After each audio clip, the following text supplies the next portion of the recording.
Hi there, I'm Nick and I'm Head of Engineering here at Tailfin. And today I'm going to show you the AeroPack S and the AeroPack X. And we're pretty excited about these because they're a modern interpretation of traditional fabric seat packs. And we call them the rigid seat pack. And we do that because it's got a 20-litre high-frequency welded waterproof pack that sits behind the saddle. And it sits on top of a rigid arch. And that provides the rigidity and the performance that a lot of seat packs don't have. So what's the difference between the S and the X? Well, the S has a simple arch, and the X has an arch with built-in side mounts. So this can accept Tailfin panniers and other accessories that we're working on. For example, an anything cage to carry water or smaller items high up next to the pack. Each model, the arch comes in two different materials. You've either got the AeroPack Carbon S, which is this version, or the AeroPack Alloy S. And the arches are similar. The difference between the carbon and the aluminium is weight, price, and aesthetics, how it looks. The same is true for the AeroPack Carbon X, which is this one, and the AeroPack Alloy X, which is this one. Again, the only difference is weight and how it looks.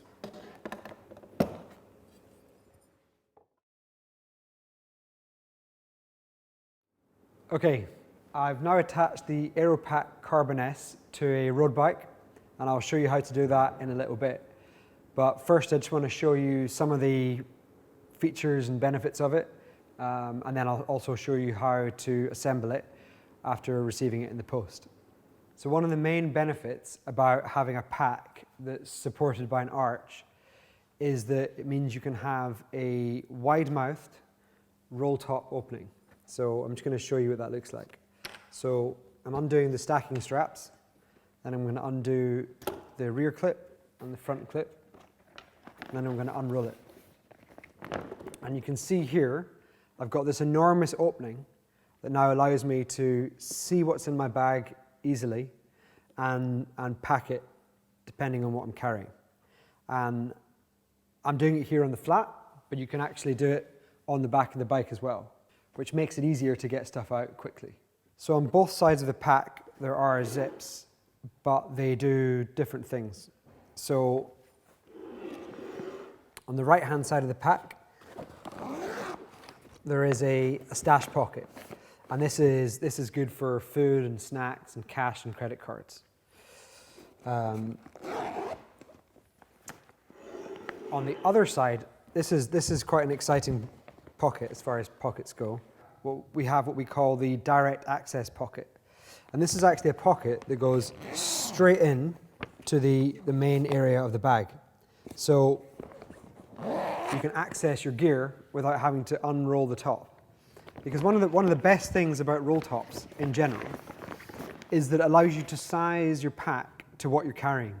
So it stops any rattle or movement inside the bag. But then having this pocket that goes straight in there, it just speeds the whole thing up for getting out little items. Other features of the bag, we've got two rear light mounts and reflective strips. And lastly, we have the stacking straps. And the stacking straps are useful for a few different things. They're great at just cinching the whole bag down and making it tighter.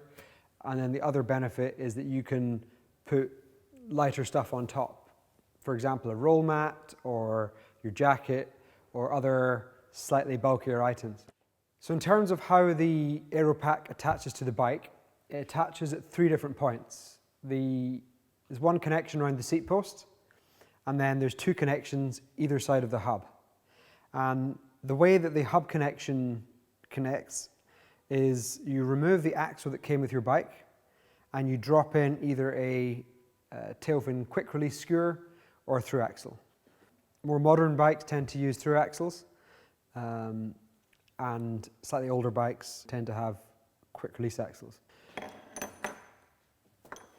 The seat post connector is actually designed to fit almost any seat post, whether that is 25mm round all the way up to a deep aero. And it's got a number of features built in so that it locks securely and then doesn't come undone. So to show a little bit more detail of these connections for the what we call the dropouts and the seat post connector, everything on the AeroPack is modular, so that if you have a crash, it can be fixed and repaired easily. So the lower dropouts are again aluminium and aluminium, and they're screwed onto the carbon arch, and they have a solid connection that can't accidentally be opened. And if I open up both of them,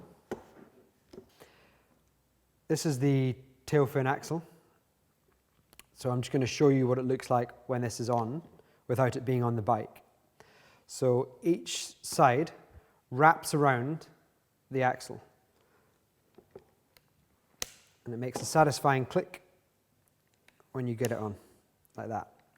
And so now, if you can imagine this when it's on the bike, you've got a very rigid structure between the hub of the bike going up to the bottom of the pack.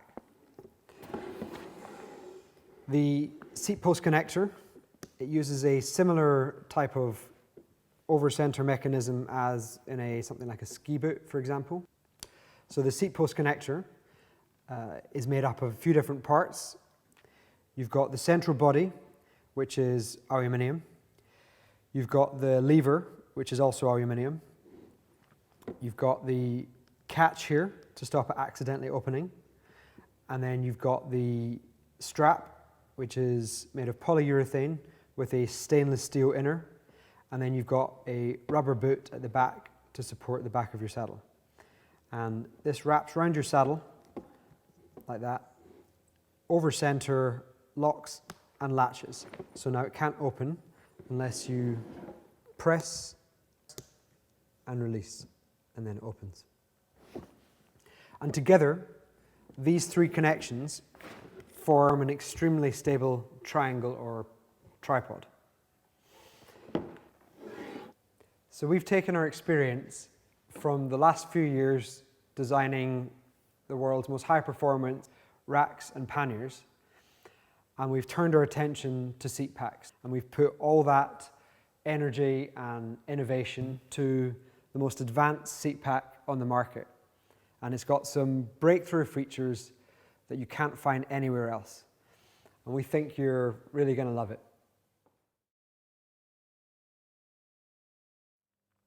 Okay, we're now going to assemble the AeroPack.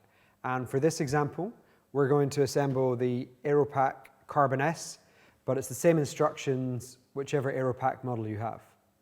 So you'll have a bunch of boxes, and I'm going to tell you what's in each of these boxes and how they fit together. But the first thing that's worth mentioning, inside this box is the carbon arch, and there is a small bag full of screws and spacers. So if you've chosen the option to go for frame mounting, this is what you'll use to mount the arch directly to the frame. And you select the right number of spacers and the right screws to avoid flexing the carbon too much. We are going to assemble this as if you're using the Tailfin axle and the quick release dropouts, which means you have a quick release AeroPack, whereas if you do the frame mounting, it is fixed to your bike and you can't remove it without a screwdriver. Okay, so I'm going to put this box to one side. I'm going to open up the dropout box, and in here we have the dropouts, and we have some screws and washers, and it's worthwhile showing you these ones. These are 2 locking screws, and this is a locking key. And so if you are perhaps going somewhere where you are worried about people stealing your pack, you can actually screw these in here with this locking key, and it will disable the quick release function. If you don't want that function, then obviously just put these to one side. Okay, we're now going to assemble the dropouts onto the carbon arch. So the first thing we're going to do is to put the washers on the screws, like this. And the blue stuff on these screws is pre-applied thread locker, which as you tension it up, bursts and then sets, so that the screws won't come out during riding. You're going to need a 3mm Allen key. I'll be using a mix of a Allen screwdriver and the Allen key, but it's the same fitting at the end. So the next thing you want to do is drop the screws through one side,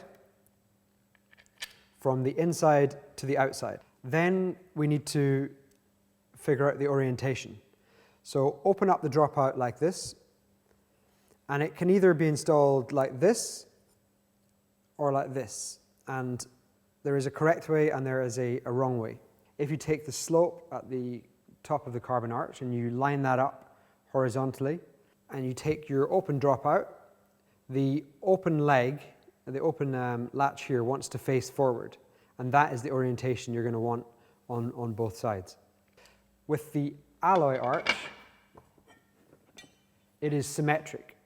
It doesn't matter whether it goes on this way or this way, because it's symmetric up at the top. Okay, we're now going to screw these on. The nice thing about pre-applied thread locker is that you can screw it and unscrew it about 4 times, and you still get the thread locking each time. Okay, we're now just about ready to tighten it up. So when you're just about ready to do the final tension, what I recommend you do is push it up into the up position, pushing the dropout towards the arch whilst doing the screw. So I push up, I grip with my finger there, and then I tighten. And if you have a torque wrench, then it's 5 Newton meters, but it's not essential that you use a torque wrench, but it is pretty tight. Okay, one side down.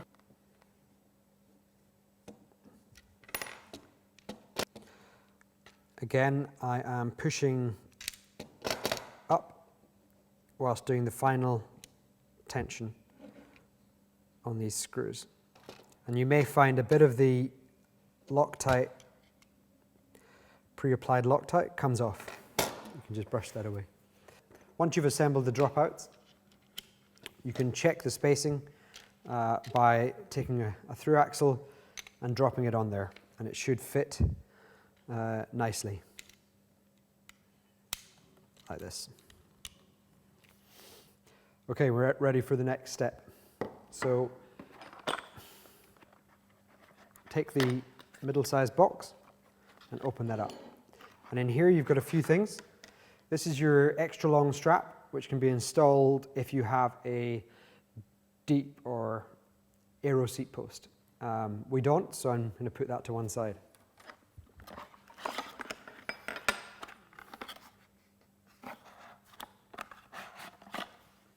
Okay.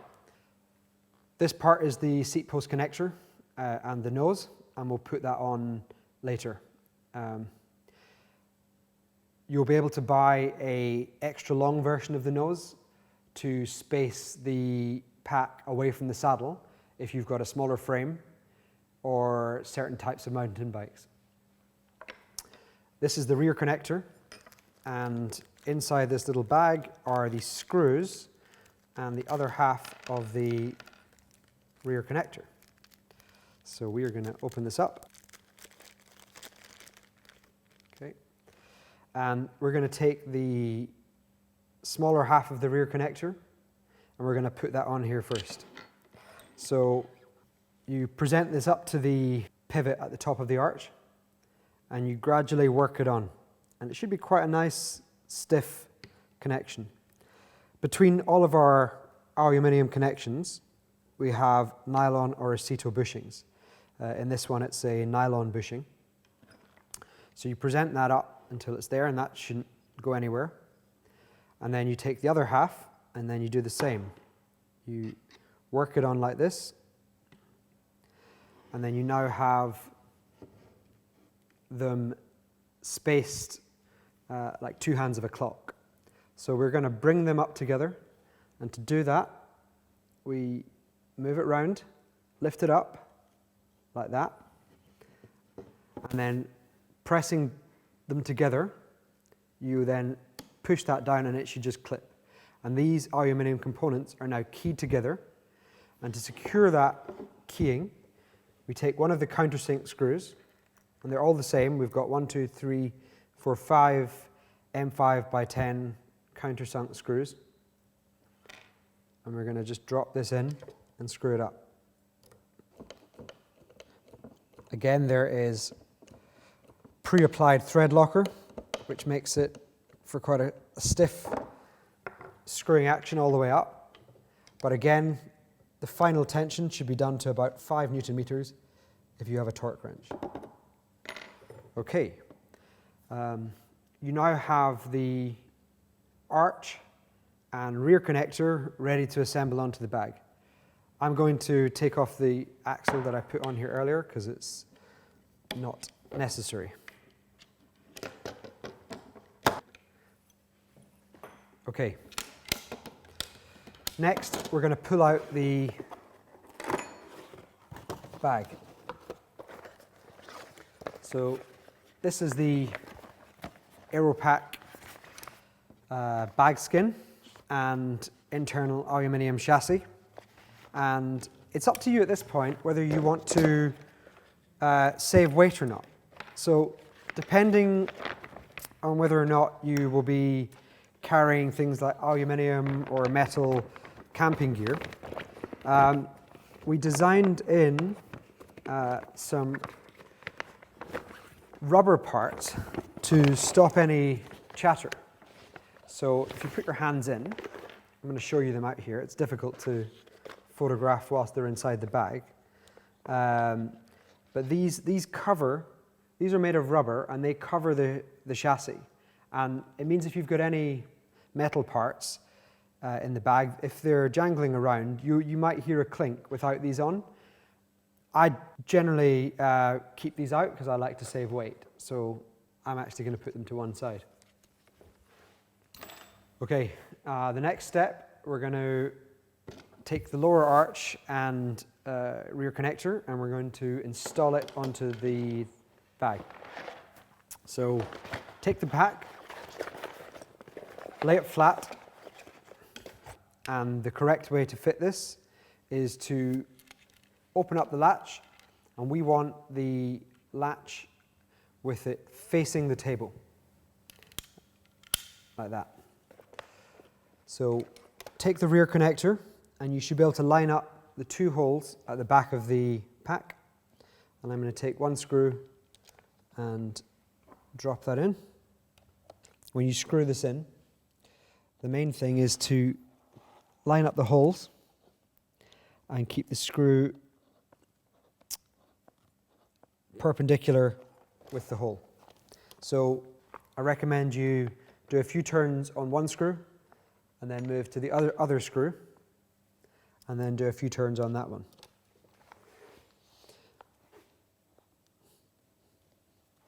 And then now you can drive that one almost all the way home and then go back to the first one and then drive that all the way home, like so.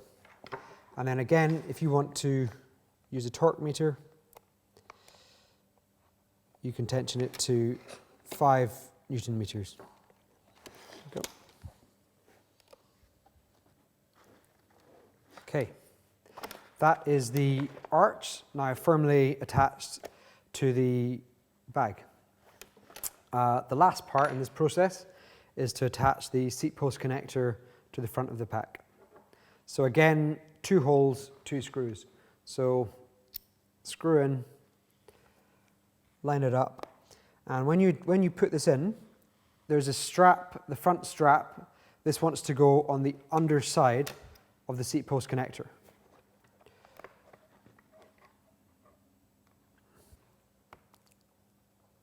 There we go.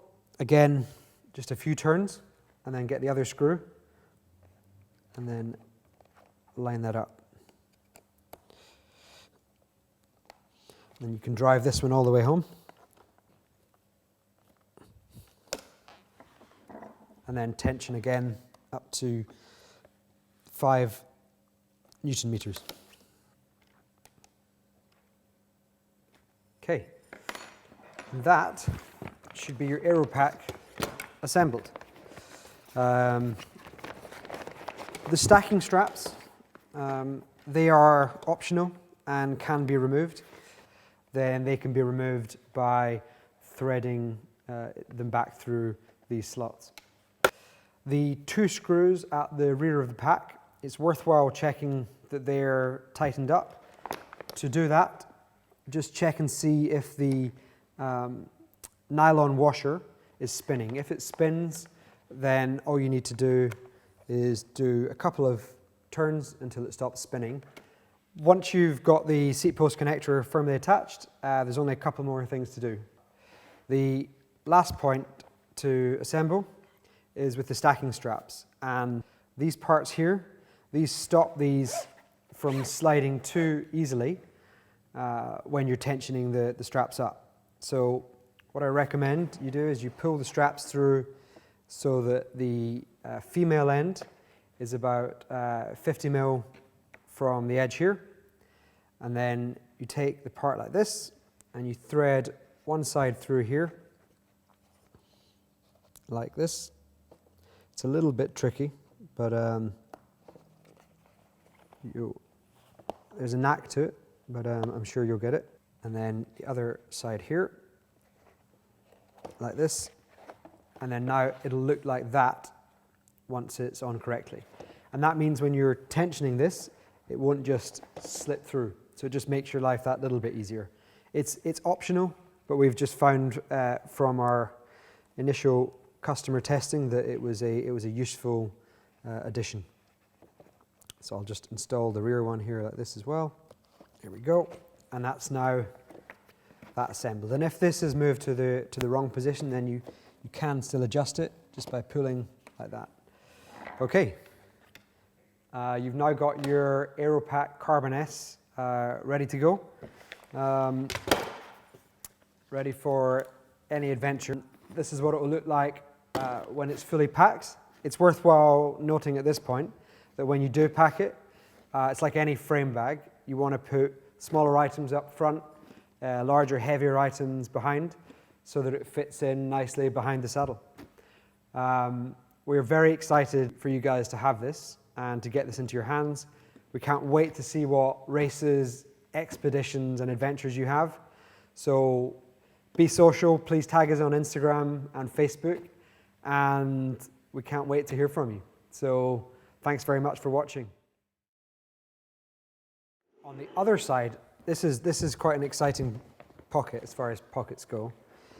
Can I say that? That's good. So on the left-hand side of the bag, we have what we call the direct access pocket. And this actually allows...